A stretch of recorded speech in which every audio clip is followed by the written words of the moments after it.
علی بھائی اگلا سوال ہے، آج کل سردیوں میں نماز پڑھنے کے لیے وضو اور غسل کرنا ایک نہایت دشوار کام ہے، کیا ایسی صورتحال میں تیمم کے ذریعے کام چلایا جا سکتا ہے؟ باقی سارے کام تو آپ چلا رہے ہیں، نماز کی باری آئی ہے فوراً تیمم کے اوپر چھلانگ لگا دیتے ہیں۔ تیمم کے لیے بھی کچھ شرائط ہیں، جب اس ایکسٹریم کو پہنچ جائے معاملہ تو پھر آپ کریں۔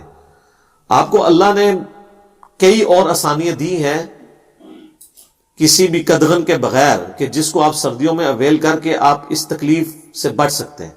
مثلا میں سمجھتا ہوں سب سے بڑی یہ آسانی ہے کہ آپ پاؤں کا مسح کر لیں جرابوں اور موزوں کے اوپر۔ زیادہ مسئلہ پاؤں کو دھونے کا ہی ہوتا ہے، کیونکہ پاؤں ایک بار ٹھنڈے ہو جائیں نا تو ان کو گرم کرنے کے لیے رضائی کے اندر بھی بعض اوقات نہیں گرم ہو رہے ہوتے۔ ٹھیک ہے، ویسے اس کا بھی طریقہ آپ کو بتا دیتے ہیں۔ یہ جو یہ کولڈ ڈرنکس والی باٹلز ہوتی ہیں نا، ان کے اندر آپ گرم پانی ڈال کے نا اس کو آپ رضائی میں اندر رکھ لینا، اس کے اوپر پاؤں رکھ لیں تو جلدی گرم ہو جاتے ہیں۔ وہ بھی آپ کو طریقہ بتا رہے ہیں۔ تو اس لیے پاؤں دھونے میں تردد ہوتا ہے، تو وہ آپ کو اللہ نے آسانی دے دی ہے۔ وہ صحیح مسلم میں حدیث ہے مولا علی علیہ السلام سے ہی کہ نبی علیہ السلام نے مقیم کے لیے 1 دن اور 1 رات، اور مسافر کے لیے 3 دن اور 3 رات تک پاؤں پہ مسح کی اجازت دی ہے، اگر وہ موزے پہن لیتا ہے۔ ایک دفعہ وضو کر کے موزے پہن لیں تو آپ 24 گھنٹے تک اس کے اوپر مسح کر سکتے ہیں۔ باقی ایک پورا ڈیٹیل ٹاپک ہے، اس کے اوپر الگ سے میری ویڈیو ہے، آپ جا کے یوٹیوب پہ لکھیں نا جرابوں اور موزوں پہ مسح۔ جرابوں میں بھی مسح درست ہے، موزوں پہ بھی درست ہے۔ جرابوں کی حدیثیں علیحدہ سے ہیں، اسے جرابین عربی میں کہتے ہیں، اور جو چمڑے کے موزے ہیں انہیں کہتے ہیں خفین۔ خفین کی حدیثیں الگ سے ہیں، یہ دونوں پر درست ہے۔ صرف اس میں ایک چیز ہے، امام ترمذی نے لکھا ہے کہ سلف کا فہم یہ ہے کہ جراب باریک نہیں ہونی چاہیے، موٹی ہونی چاہیے، یعنی ایسی جراب جس سے جسم باہر ڈھلکے نہ۔ تو ہماری عموماً جتنی جرابیں اس وقت ہم پہنتے ہیں نا وہ موٹی جرابیں ہی ہوتی ہیں، سوائے عورتیں جو گرمیوں میں وہ باریک جرابیں پہنتی ہیں، وہ تو کون پہنتا ہے سردیوں میں، اس کو پہنا نہ پہنا برابر، اس سے ٹھنڈ تو رکنی نہیں ہے۔ عام ہماری جتنی جرابیں اس وقت جو چائنا کی یہاں پہ بک رہی ہیں وہ موٹی جراب ہے، تو آپ اس کے اوپر مسح کر سکتے ہیں۔ تو آپ سردی میں یہ کریں، ایک بار فجر کی نماز پڑھ کے تو پہن لیں جرابیں، آپ پھر اگلی فجر میں جا کے دوبارہ وضو کر لیں، تو اس طرح پھر آپ کے پاؤں بھی جو بعض لوگوں کے پھٹ جاتے ہیں تو وہ بڑی آسانی رہتی ہے۔ ظاہر ہے یہ لوگ اس فیسلٹی سے محروم اس لیے بھی کرواتے تھے، وہ کہتے ہیں کہ چمڑوں کے موضوع پہ ہوتا ہے، جو حنفیوں نے ایک مصیبت کھڑی کی ہے۔ وہ میں نے جامع ترمذی سے بتا دیا ہے کہ امام حنیفہ نے اس قول سے رجوع کر لیا تھا، امام ترمذی نے نقل کیا ہے۔ پوری میری ویڈیو دیکھیں، الحمدللہ اس کی ایسے کتنی لوگوں کے لیے آسانی ہوئی ہے۔ ورنہ تو آپ کو ایک بڑے سائز کے بوٹ خریدنے پڑ جائیں گے اگر آپ نے چمڑے کے موزے پہن کے تو آفیسز میں جانا ہے، تو لوگ تو بڑے پریشان تھے۔ تو سردیوں کے حوالے سے یہ اللہ تعالیٰ نے ایک آسانی دے دی ہے، تو آپ اس کو اویل کریں۔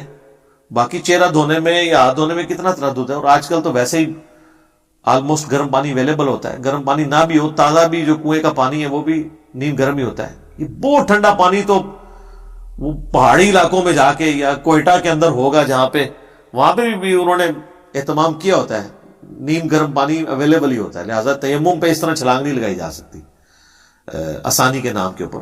تیمم پہ وہ شخص جائے گا کہ جس بندے کو ٹھنڈے پانی کو چھونے سے مر جانے کا اندیشہ ہو، یا بیماری کی ایسی ایکسٹریم کو پہنچنے کا اندیشہ ہو کہ اس کی ریکوری ممکن نہ ہو، یا آپ ایسی جگہ پہ ہو جہاں پہ آپ کے پاس پانی اویلیبل نہ ہو، تو وہ پھر سورۃ المائدہ میں آیا کہ آپ مٹی سے تیمم کر سکتے ہیں۔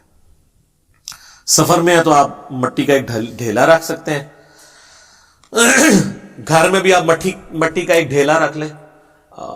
ماربل کے اوپر نہ کریں کیونکہ وہ اجتہادی مسئلہ ہے، اصل چیز مٹی ہے، ایک ڈھیلا رکھ لیں چھوٹا سا اس پہ، اور یہ نہیں کہ وہ اس پہ آپ نے ضروری ہے کہ اس کی گرد اس پہ فیل ہو، نہیں، بس ہاتھ رکھ لیا وہ تیمم کے لیے کافی ہو گیا۔ قرآن میں ہے پہلے چہرے کا کر لیں، ایک بار اس کو ٹچ کر کے دونوں ہاتھوں کو، اور دوسری دفعہ جو ہے نا وہ دونوں ہاتھ کونیوں سمیت، تو آپ کا تیمم مکمل ہو جائے گا۔ اس میں سر کا مسح، پاؤں کو دھونے والا اس کا ایکویلنٹ کوئی نہیں ہے نا۔ اور ایون یہ بھی آسانی ہے کہ آپ پہ اگر غسل جنابت بھی فرض ہے نا تو آپ تیمم کا طریقہ سیم ہی ہے جو وضو والا ہے، اور ہاں البتہ کپڑے جو گندے ہیں وہ آپ ضرور بدل لیں۔ تو ادروائز بعض اوقات انسان لیٹ اٹھتا ہے، ٹائم تھوڑا ہے، 5 منٹ رہ گئے ہیں طلوع آفتاب میں، تو ظاہر غسل کریں گے تو لیٹ ہو جائیں گے، تو آپ تیمم کر کے نماز پڑھ لیں، اور کپڑے بدلنے کا اگر ٹائم نہیں تو انہی کپڑوں میں پڑھ لیں، نماز درست ہو جائے گی۔ ظاہر ہے وہ ایز اے لاسٹ ریزارٹ ہے، ٹھیک ہے۔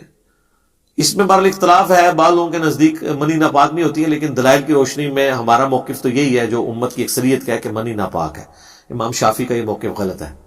یہ الگ سے ایک ٹاپک ہے، میں صرف اشارتاً یہاں پہ ڈسکشن کر رہا ہوں، لیکن مجبوراً اگر کسی کا معاملہ ہے، کئی لوگ تو اکثر نماز کے لیے کہتے ہیں کپڑے پلید ہیں، ان کو آگے سے کہنا یہ تسی ہڈے پلید ہی رہتے ہو، یہی کہنا چاہیے ان کو۔ ویسے تو وہ ایک کامن بہانہ بنایا ہوا ہے، تو مجبوراً ہے تو اب کوئی مسئلہ نہیں۔ کئی لوگوں کو اور ایشوز ہوتے ہیں، قطروں کی بیماری بہت ایکسٹریم لیول پہ چلی جاتی ہے، بڑھاپے میں جا کے مثانے کی کمزوری کی وجہ سے وہ پیمپرز باندھتے ہیں، ڈائپرس یعنی استعمال کرتے ہیں، تو ان کے لیے ایک معاملہ ڈیفرنٹ ہے۔ ٹھیک ہے، ایک وقت میں ایک نماز اس طریقے سے وضو کر کے ہو یا تیمم کے ذریعے پڑھ لیں۔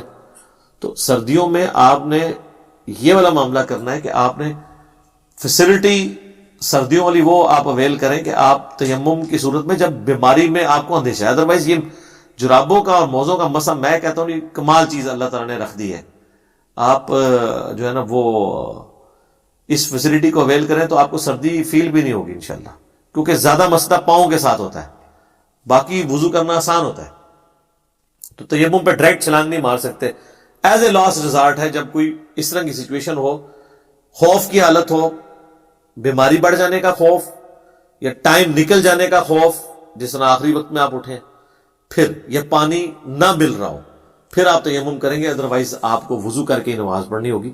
سردیوں میں آپ جو ہے نا وہ جرابوں اور موزوں کے مسے کو یوز کر لیں، یہ انشاءاللہ تعالیٰ آپ کے لیے آسانی ہوگی۔ ٹھیک ہو گیا جی؟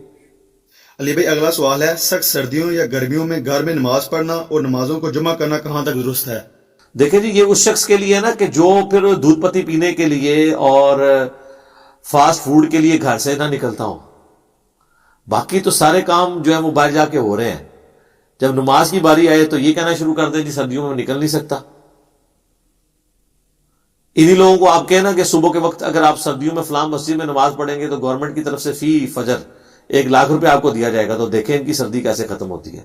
رات کو ڈیرا لگا لیں گے، خیمہ لگا لیں گے وہاں جا کے، یہ کوئی طریقہ نہیں۔ ہاں کسی کو دمے کی بیماری ہے، سانس کی بیماری ہے، بہت ایکسٹریم پہ ہے، بعض لوگوں کے ساتھ واقعی جینون ایشو ہوتا ہے، تو ان کے لیے تو پھر ظاہر ایز اے لاسٹ ریزارٹ اجازت ہے وہ گھر میں وہ نماز پڑھے۔ چھوٹی موٹی مسئلہ نہیں ہے، جو عام چھوٹی موٹی بیماریوں میں کہتے ہیں ڈاکٹر نے منع کیا ہے، اور ڈاکٹر بھی وہ منع کرتا ہے جس نے خود نماز نہیں پڑھی ہوتی۔ جس کو اپنی آخرت کی فکر ہے وہ ڈاکٹر تو کسی کو اپنے اوپر نہیں لے لے گا، جو ڈاکٹر نے منع کر دیا ہے گھر میں پڑھ لیں، یا مسجد میں بھی جا کے پڑھیں گے جی میرے گھٹنے جو ہے نا وہ تنگ کرتے ہیں تو میں بیٹھ کے نماز پڑھوں گا۔ فرض نماز آپ بیٹھ کے نہیں پڑھیں گے، کھڑے ہو کے ہی پڑھیں گے۔ اگر آپ کو گھٹنے فولڈ کرنے میں ایشو ہے تو کھڑے ہو کے پوری نماز پڑھ لیں، فرض نماز۔ یہی لوگ پالیٹکس کے اوپر ڈسکشن کرتے ہیں مسجد کے دروازے پہ آدھا گھنٹہ، اور مسجد میں جا کے بیٹھ جاتے ہیں، نہیں جی وہ تھک جاتے ہیں۔ نہیں، کس کو دھوکہ دے رہے ہیں آپ؟ فولڈ کرنے کا ایشو ہے نا، تو کھڑے ہونے میں تو فولڈ کا ایشو نہیں، آپ کھڑے ہو کے پوری نماز پڑھ لیں، قیام کو نہیں آپ چھوڑ سکتے۔ تو گھر میں آپ نماز پڑھیں گے جب ایکسٹریم چیز ہو، وہ ٹھیک ہے، حدیث موجود ہے صحیح بخاری اور مسلم دونوں میں کہ نبی صلی اللہ علیہ وآلہ وسلم سخت سردیوں میں اور بارش کے موسم میں ہمیں حکم دیتے تھے کہ ہم گھروں میں نماز پڑھ لیں۔ ایون صحیح بخاری میں آتا ہے کہ نبی علیہ السلام اذان میں یہ الفاظ ایڈ کروا دیتے تھے، صلو فی الرحال، اپنے گھروں ہی میں نماز پڑھ لو۔ حتیٰ کہ بخاری میں آتا ہے، ابن عباس کہتے ہیں جمعے کا دن تھا، جمعے سے زیادہ تاکید کسی نماز کی نہیں ہے نا۔ تو آپ علیہ السلام نے کہا مؤذن سے کہ تم نا اناؤنسمنٹ کر دو کہ گھروں ہی میں نماز پڑھ لو۔ تو گھر میں ظاہر زور کی نماز پھر جمعے کے ایکویلنٹ پڑھی جائے گی۔ تو اس میں الفاظ ہیں بارش میں اور سخت سردیوں میں۔ بارش میں اس لیے کہ کیچڑ ہوتا ہے، آج کل بارش میں اتنا ایشو نہیں ہوتا، پکی جگہ ہیں، چھتری لے کے نکل سکتے ہیں، گاڑی میں نکل سکتے ہیں، اگر آپ باقی کاموں کے لیے نکلے ہیں تو اس کے لیے بھی نکل سکتے ہیں، لیکن فیسلٹی پھر بھی میں آپ سے چھین نہیں سکتا، شریعت بدل نہیں سکتی، فتویٰ نہیں آپ پہ لگاؤں گا۔ اگر آپ پھر بھی گھر میں نماز پڑھ لیتے ہیں، بخاری مسلم میں حدیث ہے، اتبان بن مالک ایک صحابی حضور کے پاس حاضر ہوئے، یا رسول اللہ آپ کو پتا ہے مدینے میں ندی نالے بھی بہتے ہیں، بارش کے موسم میں بعض اوقات پہنچنا مشکل ہو جاتا ہے، تو آپ میرے گھر تشریف لے آئیں، میرے گھر کے کونے میں آپ نماز پڑھ لیں، میں اس کو اپنی سجدہ گاہ بنا لوں گا، نبی کی ایک بابرکت جگہ۔ تو حضور علیہ السلام پھر ایک دن ان کے گھر تشریف لے گئے، اور جب محلے والوں کو پتا چلا، وہ بھی محلے میں والے لوگ بھی اکٹھے ہو گئے، کوئی حلوہ پکا کے لے آیا، کوئی چیز کہ حضور علیہ السلام ہمارے محلے میں آئے۔ پھر آپ نے فرمایا بتاؤ کدھر نماز پڑھنی، انہوں نے کہا ادھر پڑھ دیں۔ تو انہوں نے وہ مسجد بعید بنا لی اپنے گھر میں، لیکن کب؟ جب موسم خراب ہوتا تھا، جب نکلنا محال ہو جاتا تھا۔ تو وہ آپ ٹھیک ہے گھر میں ایک جگہ مختص کر لیں, ایک لکڑی کا جانماز بنوا کے رکھ لیں تاکہ پلید ہونے والا چکر نہ ہو, یا الگ سے کوئی ایک کونا مختص کر لیں گھر کے لیے جہاں پہ گھر کی عورتیں, چونکہ عورتوں پہ تو جماعت نہیں ہے, بچوں پہ بھی نہیں, وہ گھر میں نماز پڑھ سکتے ہیں, تو آپ بھی کبھی کبھار پڑھ لیں. اور سردیوں میں نمازوں کو جمع بھی آپ کر سکتے ہیں اگر آپ کے لیے تردد ہے, خصوصاً وہ عورتیں جو بچوں کی دیکھ بھال کر رہی ہیں, ان کے لیے تو مشکل ہے, وہ تو میرے علیحدہ سے کلپ ریکارڈنگ موجود ہے, نمازوں کو جمع کرنا وہ آپ دیکھ سکتے ہیں. ایون صرف فرض پڑھیں وہ کافی ہے, عام لوگ بھی خالی فرض بھی پڑھ لیں تو کافی ہے. کیا صرف نماز فرض پڑھ لینا اس کے کافی ہے؟ انہوں نے تو آپ کو عشاء کی 17 رکعتیں بتائی ہیں, دن رات میں ٹوٹل 17 رکھتے ہیں 24 گھنٹے میں, 2 فجر 4 ظہر 4 عصر 3 مغرب 4 عشاء. اس کے دلائل میں بھی میری کئی ایک ویڈیو ریکارڈنگز موجود ہیں, وہ آپ دیکھ سکتے ہیں. باقی نمازیں آپ جمع کریں. مسلم شریف میں اوپر تلے احادیث ہیں 10 1629 سے لے کے آنورڈ. ابن عباس رضی اللہ تعالیٰ عنہما کہتے ہیں کہ اللہ کے محبوب صلی اللہ علیہ وآلہ وسلم نے بغیر خوف کے, بغیر بارش کے, مدینہ شریف میں یعنی بغیر سفر کے ہمیں ظہر اور عصر کی نمازیں جمع کروائیں اور اس کے بعد مغرب اور عشاء کی بھی کروائیں. تو اس میں یہ بھی رزلٹ نکلا جو انہوں نے 3 چیزوں کا ذکر کیا نا, بغیر خوف, بغیر بارش اور بغیر سفر.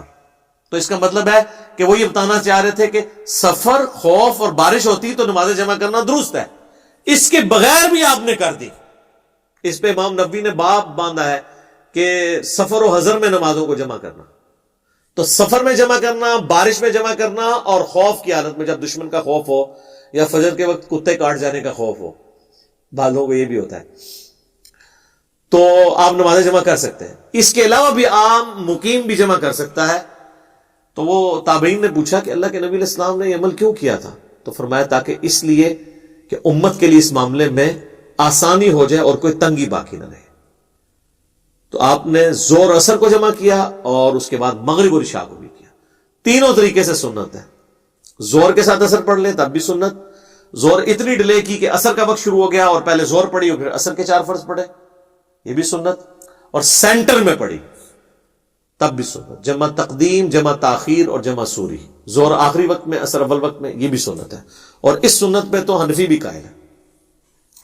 تو نبی علیہ السلام نے امت کے لیے آسانی رکھی ہے, امت کے علماء نے ان سے چھین لی.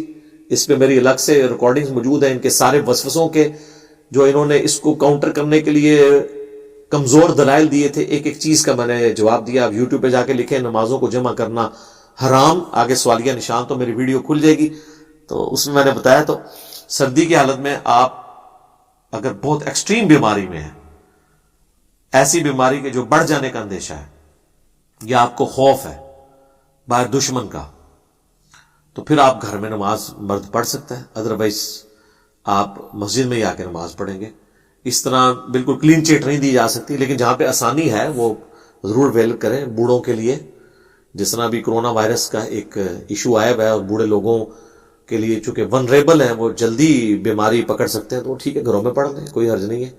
نمازیں جمع کرنا چاہتے ہیں اور ایسی جمع کر لیں جس میں کسی کو اعتراض نہ ہو, اور وہ جمع سوری ہے, یعنی ظہر آخری وقت میں, یعنی عصر کا وقت داخل ہونے سے 10 منٹ پہلے آپ وضو کریں, ظہر کی نماز پڑھیں, اور جیسے ہی عصر کا وقت داخل ہو آپ عصر پڑھ لیں. تو یہ تو حنفیہ کے نزدیک بھی غلط نہیں ہے, اسے جمع سوری کہتے ہیں, تو یہ تو ان کے نزدیک بھی جائز ہے. اس طرح مغرب اور عشاء کو بھی جمع کیا جا سکتا ہے, تو اس طرح کا جمع کرنا ان کے نزدیک بھی جائز ہے. تو لہذا کوئی کسی کی قدغن کوئی نہیں اس کے اوپر لگا سکتا. ٹھیک ہو گیا جی, جزاک اللہ.